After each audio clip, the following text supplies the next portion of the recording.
கர்த்தருடைய பரிசுத்த நாமத்திற்கு ஸ்தோத்திரம் உண்டாவதாக. கர்த்தருடைய நாமம் மகிமைப்படுவதாக. தேவன் மகிமையிலே இருக்கிறார், மகிமையிலே இருக்கிறார். அவர் வாசம் பண்ற வாசஸ்தலம் மகிமைதான். அதனால்தான் இந்த மகிமையை குறித்து இந்த 2024 நல்ல கவனிக்கணும். மகிமையே இல்லாதவங்களுடைய நிலைமெல்லாம் இந்த வருஷத்தில் ரொம்ப கஷ்டம் உண்டாகும், பார்த்துக்கிடுங்க. மகிமை இல்லை அப்படின்னா கஷ்டம் வரும், நஷ்டம் வரும், மரணம் வரும், அழிவு நாசமோசங்கள் வரும். ஜாக்கிரதை, கவனித்துக் கொள்ளுங்க. சரி, ரைட், ஓகே. நான் மறுபடியும் அந்த சகரியா 2ஆம் அதிகாரம் 7-8 வசனத்தை நான் வாசிக்கிறேன். பாபிலோன் குமாரத்தினிடத்தில் குடியிருக்கிற சீயோனை உன்னை விடுவித்துக்கொள், பிற்பாடு மகிமை உண்டாகும் என்று சேனைகளின் கர்த்தர் சொல்லுகிறார். உங்களை கொள்ளையிட்ட ஜாதி இடத்தில் என்னை அனுப்பினார். உங்களை தொடுகிறவன் அவருடைய கண்ணின் மணியை தொடுகிறான். ஒரு காரியத்தை நல்லா கவனிங்க. விடுவிக்கப்பட்ட பிறகு நீங்க அவருக்கு என்னவா மாறுறீங்கன்னா மகிமை உங்க மேல வந்துடும். விடுவிக்கப்பட்ட பிறகு மகிமை வந்துடும். மகிமை வந்த பிறகு அவர் சொல்றாரு, உங்களை தொடுகிறவன் அவருடைய கண்ணின் மணியை தொடுகிறான். அப்ப எப்படி உங்களை வச்சிருக்கிறார் பாருங்க. நீங்க உங்களை பற்றி நீங்க சாதாரணமா எண்ணலாம், ஆனால் உங்கள் மேல இருக்கிற அந்த அழைப்பு, அந்த அபிஷேகம், அந்த பிரதிஷ்டை, அந்த அர்ப்பணிப்பு, இவைகளெல்லாம் கனத்திற்குரியவைகள். தெரியாது உங்களுக்கு, நீங்க சாதாரணமானவர்கள் தான். ஆனால் உங்களுக்கு கொண்டு தேவன் அசாதாரணமான காரியத்தை செய்து கொண்டிருக்கிறார் என்பதை இந்த வருஷத்தில் நீங்க நினைக்கணுங்க. சின்ன விஷயமானாலும் பெரிய விஷயமானாலும் கர்த்தர் என்னோடு கூட இருக்கிறார். ஏன்னா என்ன தொட்டா அவரை தொட்ட மாதிரி.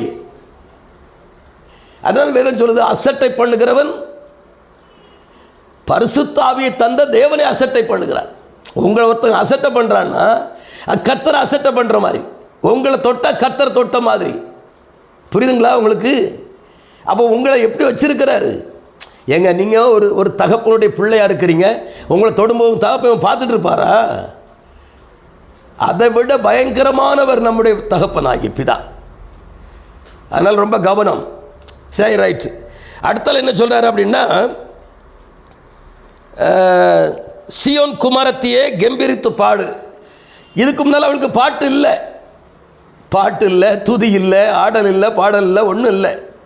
ஆனால் விடுவிக்கப்பட்ட பின்பு எப்படிங்க? விடுவிக்கப்பட்ட பின்பு மகிமை வந்த பிறகு மறுபடி கர்த்தர்னு சொல்லாருன்னா, சீயோன் குமாரத்தியே நீ பாடு, முன்போல பாடு.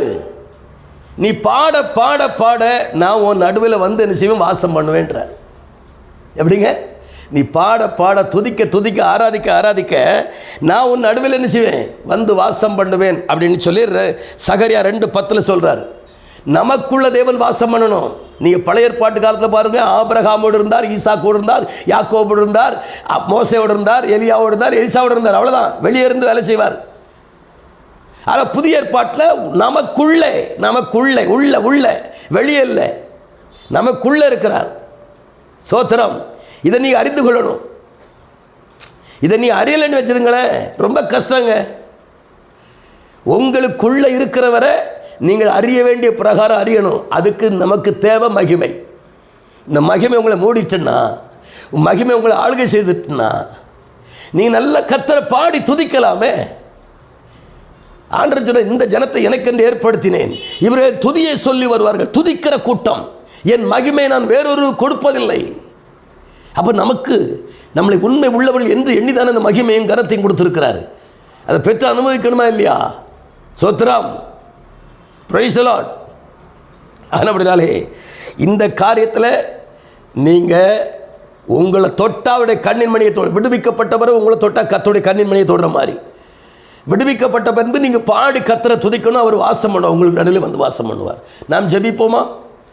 மகா பரிசுத்தமும் கிருபையும் இரக்கம் நிறைந்த எங்கள் அன்பு பிதாவே, எங்கள் நடுவில் நீர் வந்து வாசம் பண்ணுவதற்காக எங்கள் சிறையிருப்பை மாற்றி, அடிமைத்தனத்தை உடைத்து, சாபத்தை சத்துடைய வல்லமையை முறியடித்து, எங்கள் நடுவில் நீர் மகிமையாய் வெளிப்பட்டதற்காய் ஸ்தோத்திரம். நாங்கள் பாடி துதிக்கிறோம், ஆராதிக்கிறோம், உம்முடைய நாமத்தை மகிமைப்படுத்துகிறோம். நீர் எங்கள் நடுவில் வாசம் பண்ணுகிறீர்.